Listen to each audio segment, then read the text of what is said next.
Olá, tudo bem? Quanto tempo, né? Hoje, na nossa cápsula de fé, eu queria refletir um pouquinho sobre a história de uma das matriarcas do povo de Israel.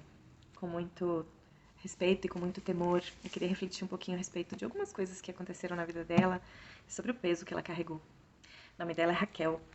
Ela foi esposa de Jacó e a história dela começa a ser contada lá no versículo 28, quando Isaac abençoa seu filho Jacó para que ele vá procurar uma esposa na terra de origem da mãe dele, Padã Arã. Então, lá no livro de Gênesis, versículo 28, começa a história com essa bênção e vai contando toda a trajetória de Jacó. E a história de Jacó é uma história linda, porque ele vive muitos encontros íntimos e pessoais com Deus. Mas eu não queria falar muito sobre Jacó, queria falar mesmo sobre Raquel. Raquel, quando encontrou Jacó na beira do poço, lá na sua terra já, ela causou um grande impacto nele. E eles se apaixonaram à primeira vista, ou pelo menos ele se apaixonou por ela à primeira vista. E o pai de Raquel era Labão, que era um homem muito esperto, ardiloso, e que, enfim, era tio de Jacó e tramou, de alguma forma, algumas coisas no relacionamento deles, digamos assim. Ele diz assim no versículo 15: Você é sangue do meu sangue, carne da minha carne, você vai ficar aqui na minha casa e eu não vou te pagar nenhum salário, né? Vamos fazer o que é justo. E aí, Labão tinha duas filhas, Lia, que era a mais velha, e Raquel. E aí no versículo 18 do capítulo 29 diz assim: Jacó amava Raquel. Isso depois de 30 dias de conhecê-la, então foi realmente um amor impactante. Jacó amava Raquel e disse então para Labão: 7 anos te servirei por tua filha mais moça. E aí o tempo passou, Labão concordou com isso, e depois diz lá no versículo 20 que por amor a Raquel serviu Jacó 7 anos, e estes lhe pareceram como poucos dias, pelo que muito a amava. Que lindo, né? Que lindo um amor desse. Penso que como deve ter sido especial para ela, numa época onde, de modo geral, os casamentos eram arranjados, né? Eram combinados entre as famílias. Uma mulher ter o privilégio de ser tão amada assim desde o começo pelo seu futuro marido. Acontece que no dia do casamento, Labão decide entregar Lia como esposa e não Raquel, com o argumento de que a tradição daquela região era que a mais velha sempre se casasse primeiro e não a mais nova. E aí Jacó, revoltado, discute isso com Labão e fala da injustiça, e aí Labão fala, fica tranquilo, você trabalha para mim mais 7 anos, de graça, e eu te dou Raquel para ser sua esposa.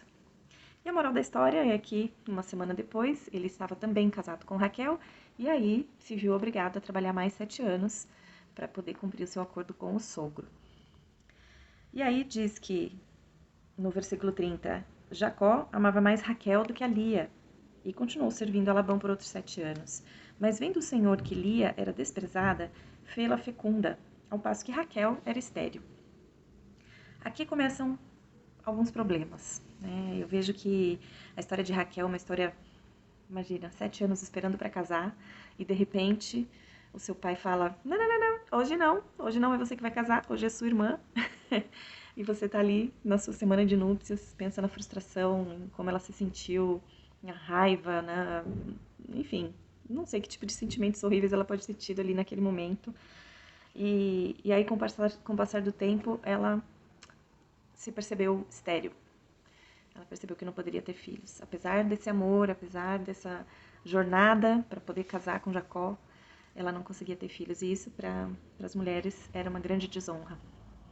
Mas Deus teve misericórdia de Lia, porque apesar de ser desprezada pelo marido, ela passou a vida toda, a cada filho que nascia, e ela teve 6 filhos, ela passou a ter sempre essa esperança de que cada filho talvez pudesse aproximá-la do marido, ou, enfim, tirar ela dessa posição de a desprezada. E aí, o tempo foi passando, e eu imagino que essa dor de Raquel foi crescendo, foi talvez atrapalhando cada vez mais a relação dela com Lia, e o texto fala, eu queria muito ler tudo para vocês, mas são 5 capítulos que falam da história dessas irmãs, que foram as matriarcas do povo de Israel, as matriarcas das 12 tribos. Raquel e Lia são as esposas de Jacó, e Bila e Zilpa são as suas concubinas, que também geraram filhos. E geraram, então, essas 4 mulheres geraram as 12 tribos de Israel. Então é uma história muito legal, é uma história realmente das origens desse povo escolhido por Deus. Quem tiver curiosidade de saber um pouco mais, leia toda essa história no livro de Gênesis, porque é realmente incrível. Mas entrando mais a fundo e voltando à história de Raquel, ela se vê lá em algum momento dessa trajetória em muito sofrimento. E ela diz assim no capítulo 30, vendo Raquel que não dava filhos, a Jacó teve ciúmes de sua irmã. E disse a Jacó, dá-me filhos, senão morrerei. Então Jacó se irou contra ela e disse, acaso eu sou Deus, que ao teu ventre impediu de frutificar? Então, olha que situação difícil, né? Pensa no nível de amargura que ela sentia, no nível de tristeza que ela sentia para poder declarar isso. Se eu não tiver filhos, morrerei. Penso numa depressão, eu penso numa angústia tão profunda, sem ver solução. E até esse momento, os textos não nos dizem que ela buscou essa cura em Deus, no Deus de Jacó, no Deus que já tinha se apresentado de forma tão tremenda na vida de Jacó. E eles, como marido e mulher, eu penso que deviam falar sobre isso. Ele devia ter alguma influência de fé sobre a vida dela.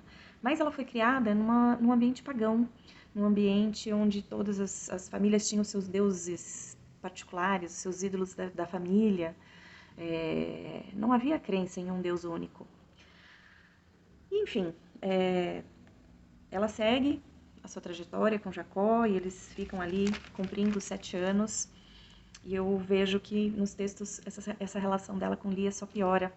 E nesse momento imagino que a relação dela com Jacó também deve ter sido complicada. Não poder dar filhos para ele, como se ela não estivesse cumprindo o papel e o propósito dela. Mas sabe, é incrível como tem alguns mistérios nos textos bíblicos que a gente precisa ler, e eu li várias versões, li os estudos a respeito desse texto. Lá no capítulo 30, versículo 22, diz assim, lembrou-se Deus de Raquel, ouviu-a e a fez fecunda. Ela concebeu, deu à luz a um filho e disse, Deus me tirou do meu vexame. E chamou ele José, dizendo, dê-me o Senhor ainda outro filho. Mas eu volto aqui no versículo 22, lembrou-se Deus de Raquel. Será que Deus se esqueceu mesmo dela em algum momento? É claro que não. Deus nunca se esquece de nós. Em nenhum momento Deus deixou de olhar para Raquel com o amor e com o desejo de fazer com que os propósitos dele se cumprissem na vida dela. Afinal, foi Deus que direcionou o caminho de Jacó até lá, foi Deus que promoveu o encontro deles. E eu tenho certeza que Deus tinha um plano nessa bênção sobre a descendência, né? Havia uma bênção de prosperidade, de que Jacó seria pai de grandes nações, e ela fazia parte desse plano. Mas em algum momento, essa amargura que foi criando e crescendo dentro do coração de Raquel foi afastando ela do propósito dela. Lembrou-se Deus de Raquel. Eu acho que esse momento, lembrou-se Deus de Raquel, não é o momento onde Deus se lembra dela, mas sim onde Deus finalmente coloca a mão e fala, filha, deixa que agora eu vou cuidar dessa parte da sua vida. Deixa que eu vou fazer com que os planos se cumpram. Tudo tem um tempo na nossa vida. E esse era o tempo em que ela precisava ter vivido tudo que ela viveu para chegar onde ela estava. Mistérios. E a vida continua. Jacó, então, trabalha os 7 anos, o seu trabalho começa a render, a crescer riqueza, ele começa a ultrapassar as riquezas que o próprio Labão tinha. E ele fala então, recebe uma mensagem de Deus dando uma ordem para ele voltar à sua terra.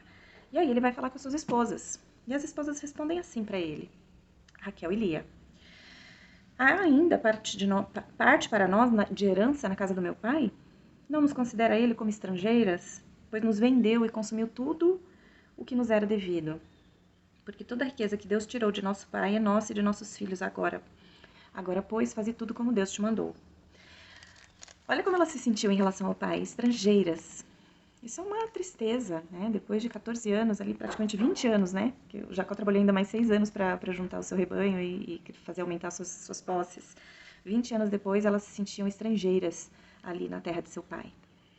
Imagino que esse relacionamento não devia ser muito bom. Nem para Lia, nem para Raquel. Mas tinha algo no coração de Raquel que fez fazer uma coisa muito, muito complicada. No versículo 19 do capítulo 31 diz assim, tendo ido Labão fazer a tosquia das ovelhas, Raquel furtou os ídolos do lar que pertenciam a seu pai. Esses ídolos do lar eram como os protetores ali do lar. E por que ela fez isso? Será que ela fez para levar uma lembrancinha de casa antes de ir embora? Ou será que ela fez isso para magoar seu pai? Ou ainda, será que ela fez isso porque ela acreditava que, de certa forma, essa fertilidade dela estava relacionada com esses deuses da família? Não importa. O que importa é o que aconteceu depois. Labão foi encontrar eles no deserto, enquanto Jacó fugia com toda a sua comitiva, e questionando ele por que ele foi embora, por que ele não permitiu que ele se despedisse das suas filhas, dos seus netos, e ainda por cima levou os seus ídolos do lar. E Jacó ficou indignado e disse: eu tive medo de você tirar as minhas esposas de mim, porque você sempre foi duro comigo. Mas não viva aquele, no versículo 32, não viva aquele que roubou os seus ídolos. Então, Raquel, de alguma forma, atraiu mais uma vez esse decreto de morte para a vida dela. Lá atrás, quando ela estava vivendo a esterilidade, ela mesma disse que eu morrerei se não tiver filhos. E agora, mais uma vez, ela declara, ela atrai para ela um decreto de morte. E aí a história segue por mais um tempo, eles caminhando pelo deserto, tem o encontro de Jacó com o irmão dele, e aí Jacó vive outros encontros com Deus incríveis e que são transformadores na vida dele, que inclusive mudam o nome dele. Deus muda o nome dele para Israel, e é por isso que o povo de Israel e o país de Israel se chama Israel. Foi esse o nome que Deus lhe deu. E aí lá no capítulo 35, versículo 16, diz assim: partiram então de Betel e, havendo ainda a pequena distância a chegar a Efrata, deu à luz a um filho, Raquel, cujo nome foi bem penoso. Em meio às dores do parto, disse ela à parteira: não temas, pois ainda terás esse filho. Mas a sair-lhe a alma, porque morreu, deu-lhe o nome de Benoni, mas seu pai lhe chamou Benjamim. Assim morreu Raquel e foi sepultada a caminho de Efrata, que é Belém. Então, a história de Raquel termina aqui de forma tão triste. Ela realizando o sonho de dar mais um filho para Jacó, e ela perde a vida nesse processo. E aí eu fiquei pensando, poxa Deus, por que isso aconteceu? Por que isso acontece na nossa vida muitas vezes? Muitas vezes parece que nada dá certo, que as coisas não fluem, ou que a gente vive uma luta, outra luta, outra luta. Mas eu fico pensando, o que será que Raquel trouxe para a vida dela, fazendo o que ela fez com o pai dela, roubando os ídolos do lar, ou fazendo aqueles decretos de morte, ou carregando essa mágoa dentro do coração dela? Sabe, dentro daquela sacola, daquela mochila ali que a Raquel guardou os ídolos, não tinham só os ídolos. Tinha um saco de mágoas ali. Porque seja qualquer motivo que levou ela a fazer isso, isso afastou ela da promessa. É como se tivesse crescido uma grande barreira impedindo ela de passar para o outro lado e se sentar com Jacó na terra prometida. O passado dela, a sua cultura, as mágoas que ela tinha do seu pai, o seu relacionamento quebrado com a sua irmã, as mágoas que talvez ela tenha carregado por causa de Jacó e dessa história com as outras mulheres, talvez tudo isso tenha amargurado, talvez tudo isso tenha trazido ela para um buraco da onde ela não conseguia sair, porque a sua mochila estava cheia de pedras. Eu sempre digo, larga o saco de pedra, né? Perdoa, libera perdão, porque realmente cada mágoa, cada falta de perdão, cada situação, cada pessoa tóxica que a gente fica amarrada ou conectada ou preso dentro do nosso relacionamento, é como se fosse uma pedra dentro de uma mochila que a gente fica carregando, e a gente fica andando por aí com esse saco de pedra nas costas, e isso em algum momento pode ser intransponível, pode ser incarregável, isso pode nos impedir de chegar do outro lado. Tem um texto em Isaías que mexeu muito comigo e tem tudo a ver com isso. Isaías 43, versículo 18.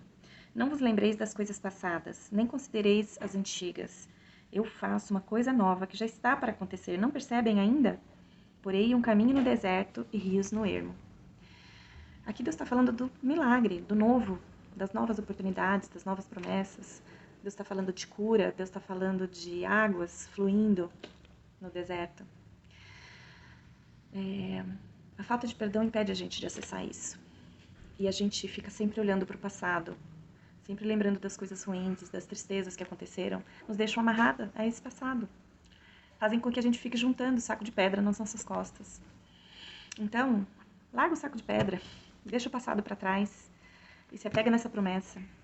Não fiquem pensando no passado, pense no novo, pense no que vem pela frente, no rio que vai fluir, no caminho que vai se abrir, nos novos relacionamentos, nas novas conexões. A gente precisa se desligar dessas pessoas tóxicas, desses relacionamentos e situações tóxicas. A gente precisa liberar o perdão que já foi liberado por Cristo. E aí sim a gente vai ser capaz de seguir em frente e acessar aquilo de novo que Deus tem para nós. Então, se você foi abençoado com essa cápsula de fé, curte, põe um coraçãozinho ali, dá um like, compartilha, se inscreve no meu canal, vamos transbordar essas mensagens de esperança na vida de quem está precisando receber. Conto com vocês. Um beijo enorme.